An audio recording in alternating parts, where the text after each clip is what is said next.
Good afternoon, my friends. Great day to all of you. So friends, there's breaking news. New information has just been released for millions of Americans that receive monthly benefits.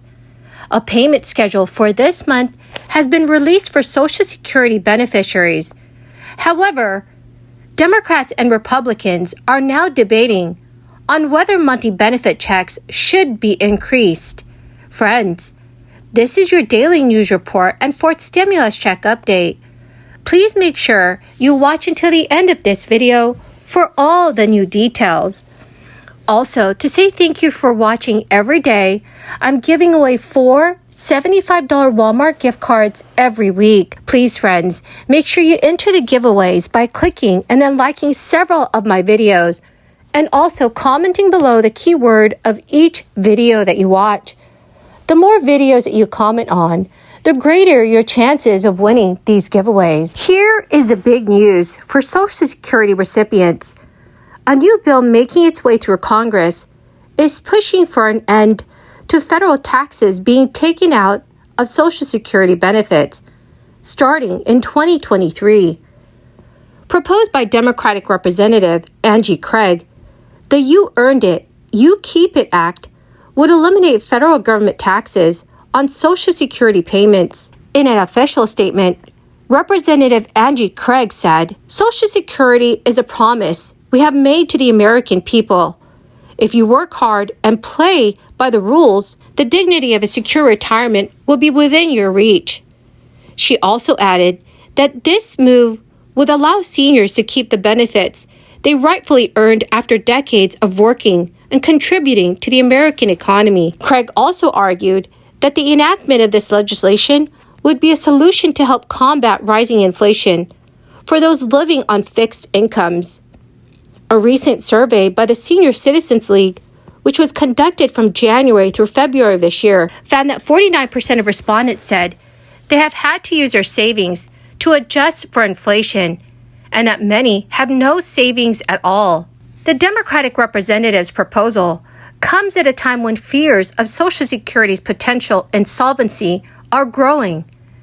The 2021 annual report from the Social Security Board of Trustees noted that the program's reserves will be fully depleted by the year 2034 or 2035 if nothing is done to further invest in it. Angie Craig's proposed act recommends paying for the revenue deficit by removing taxation from Social Security benefits, by raising the cap on combined old age survivors and disability insurance taxes for anyone earning more than $250,000 a year.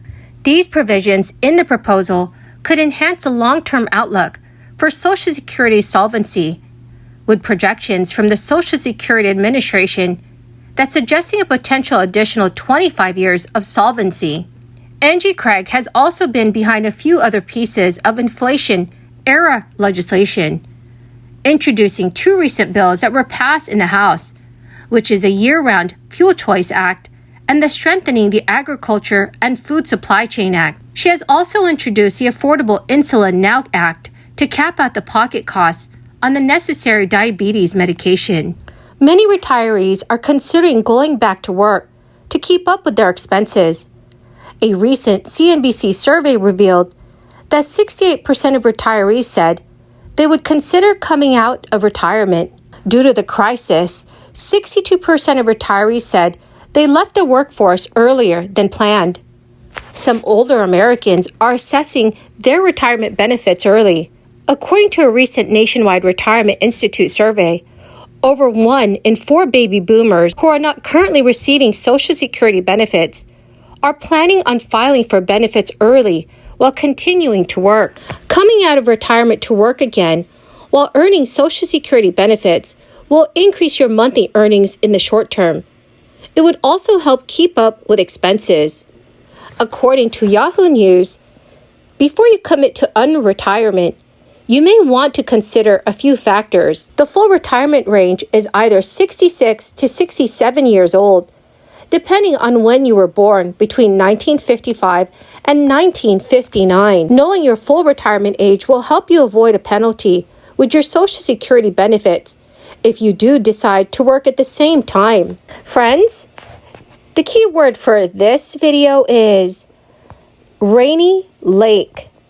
If you would like to enter tomorrow's Walmart gift card giveaway, please make sure you click and like several of my videos and then comment below this keyword, which is rainy lake, and additional keywords of any video of mine that you watch. And friends, do make sure that you are subscribed to my channel. Thank you so very, very much for joining me here every single day.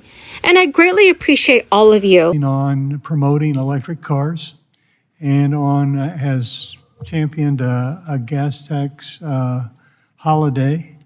Those are things that take away revenue, not add to it. So my question is, do you have something that wouldn't negatively affect revenue that we could kind of put our teeth into that would rebuild what's there, including maybe something that would tax electric vehicles?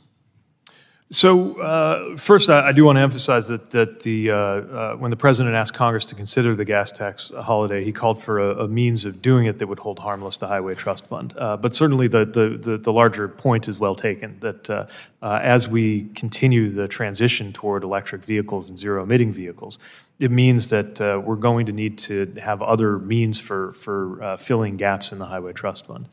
Up until now, Congress has been prepared to do that through general fund transfers. That's certainly a legitimate way to fund our highway needs. It's not the only way, and it's not consistent with the past practice of a user pays principle. How to enact an alternative. These are the kinds of things that the FAST Act law provided for exploring in the pilots. Some states have begun doing that. And pursuant to IIJA, there can be more work in that regard, too. I think that will get us more technical insights, but I think ultimately this will be not a technical decision, but a policy one. And that largely comes down to whether Congress will continue to hold to the user pays principle or seek an alternative means for funding. Have you considered some sort of toll facility which every vehicle would pay if they had to go through the toll booth? Is that something that's an option?